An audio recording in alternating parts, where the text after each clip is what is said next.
Hello everyone, my name is Legend Ronnie and this game is Rise of Kingdoms. Now, as you already got used to it, we are continuing our series with the real sneak peeks and real leaks from the developers themselves. How about that?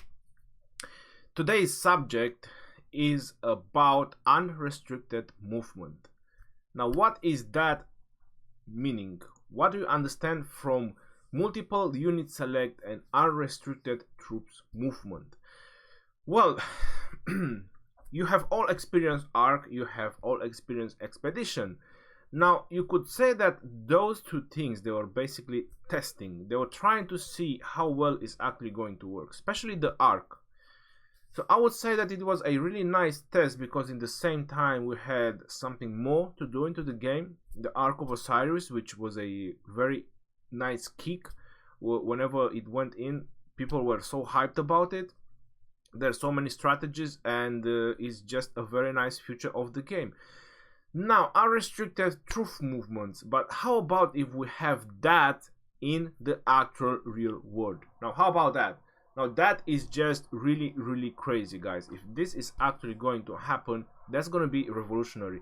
You no longer have to use a wood plot, you no longer have to use a crop, you no longer have to use a flag, a barbarian to position your troops the way you want. So one, you'll be able to select your all marches attacking the same thing exactly like you're doing in the Ark. Two, you can position your troops wherever you want.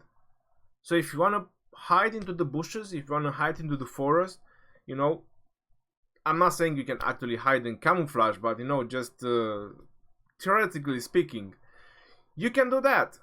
So that is pretty insane. So now I'm just gonna read a couple of things. So this is something we're really excited about since it makes Rock one step closer to an RTS game. That is very true. Which with this new function you can select a commander that's on the map, drag your finger to issue orders just like in the Ark. That is very awesome. We are all super excited about this. I don't know what else to say. You can also select multiple commanders and issue the same order. How about that? And you can see on this picture that I'm just showing you right now that you can basically select which ones you want. So if you want to select, let's say, only the 2 and the 4th group, or the 3rd and the 5th group, you can only do that, which is really awesome. Because you might have gatherers, you might not want to select them. So yeah, that is intense. If you drag to an enemy, the order will become a move plus attack order. If you select resource depot, it will go to gather the resources. Also, you can drag from within structures they are occupied. I've done that in Ark, guys. I've done that in Ark. I just dragged my troops from the building that they were garrison, and it was just taking them out. This will implement across the entire freaking kingdom. Regular kingdom. Wow. KVK and Ark, etc. Holy moly. Wow. That is intense, guys. That is intense. This is going to be across the entire kingdom. Are you crazy? Wow. The next update is definitely gonna be revolutionary. It's gonna change the game completely. I mean, commanders and troops will remain the same, but the gameplay will be changed completely because you no longer just select an attack. You'll be able to do a lot of maneuverability with your troops, with AoE commanders, positioning them in the wars. This is going to be insane, guys. Literally insane. Now, before I go any further, I have to say that all these pictures that you are seeing right now, these are just as a reference, just to have an idea how exactly it's going to look. Descriptions can be changed. It doesn't mean that the portraits are going to be 100% accurate. This is development picture. It doesn't mean that Pelagius is going to look like that or Scipio is going to look like that when it's going to be live. You can make presumptions if you want, it's up to you, but these are just some development picture. What I'm trying to show you in this video is some leaks and sneak peeks about the next update. which is gonna hit in April, like they already announced it.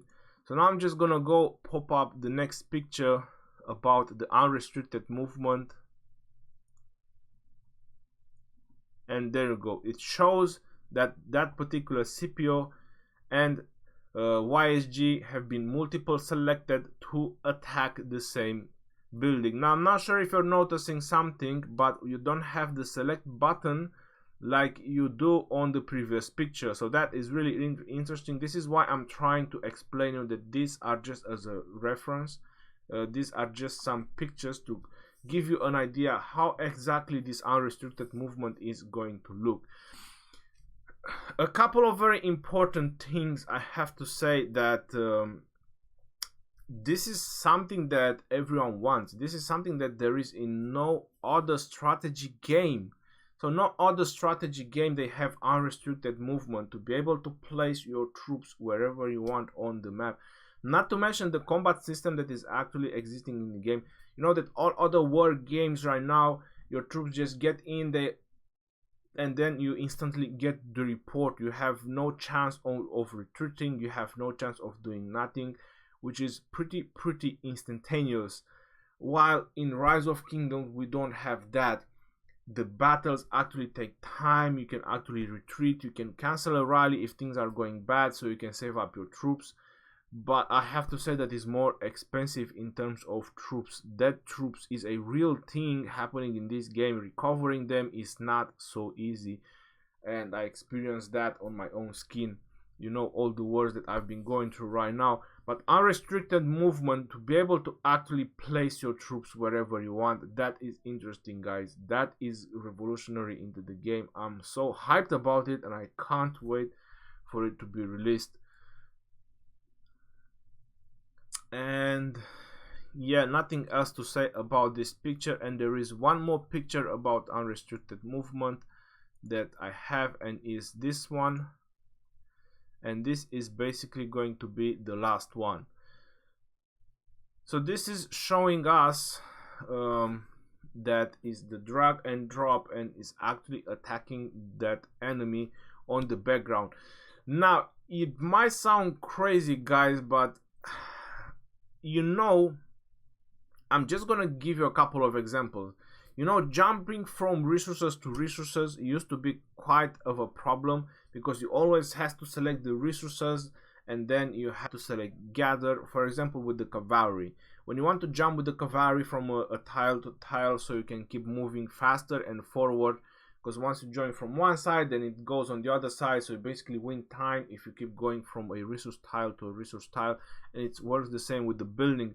Now with the drag and drop, you will just select the building. Once it's in the building, you select again the building and drag and drop to the next building or the next crop. So that's gonna be much faster response on troop movements, and that's gonna be literally insane. I can't wait for this to happen, and this is going to change a lot.